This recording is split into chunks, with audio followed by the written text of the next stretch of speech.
I was 50 years old when my husband asked me to leave our home. He didn't shout. That was what made it hurt more. His adult son, Daniel, stood in the hallway with folded arms, refusing to meet my eyes. A few minutes earlier, he had told his father that I had stolen money from him and threatened him when he confronted me. The accusations were so unexpected that I barely found the words to deny them. "I didn't do any of that," I said quietly. My husband looked exhausted rather than angry. "I don't know who to believe anymore. You've known me for 22 years. He closed his eyes for a moment. "I just need you to leave tonight." That sentence erased 2 decades in less than 10 words. Outside, the air was bitterly cold. I had my coat, my purse, and little else. Snow drifted across the empty street as I walked toward the bus stop, trying to understand how my life had changed in a matter of minutes. I replayed every conversation with Daniel over the previous months. He had become distant after learning his father planned to divide future assets equally between us. I noticed his resentment, but I never imagined it would grow into something like this. The bus never came. After nearly an hour, I started walking toward a small motel several miles away. My fingers became numb despite my gloves. The sidewalks were slick with ice, and each step demanded more effort than the last. Somewhere along the road, I slipped. The next thing I remembered was bright white lights above me. A paramedic was asking my name, then everything faded again. 3 hours later, my husband received a call from the police. His first thought was that I had been arrested. Instead, an officer calmly told him that I had been found unconscious after suffering a fall caused by icy conditions. They needed him at the hospital immediately.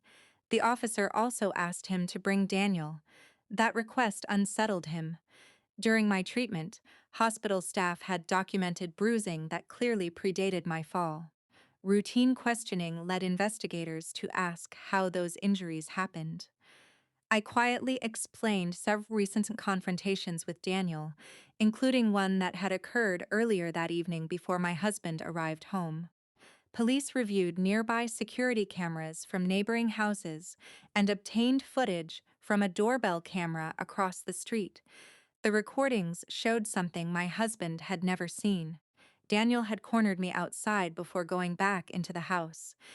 He had grabbed my arm during an argument. Minutes later, he walked inside alone. The timeline made his story impossible.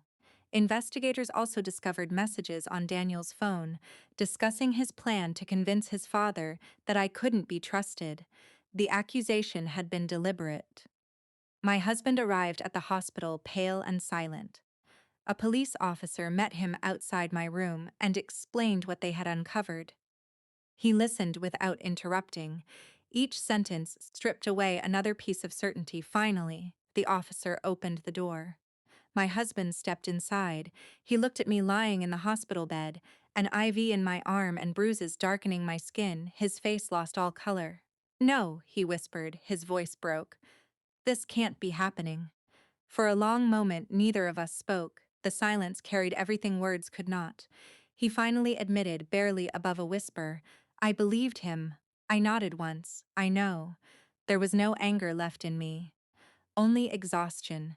Daniel later faced legal consequences for making false statements during the investigation and for his physical confrontation with me. Those decisions belonged to the authorities, not to me. My husband apologized more times than I could count. He accepted responsibility without making excuses. But trust does not return because someone finally understands what they destroyed.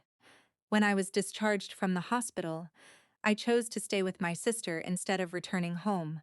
Months passed. We met several times to talk, not about blame, but about choices. He admitted the hardest truth himself.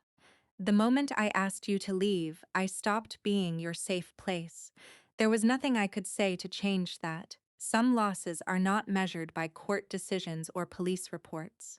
They are measured by the instant someone who promised to stand beside you decides your voice no longer deserves to be heard."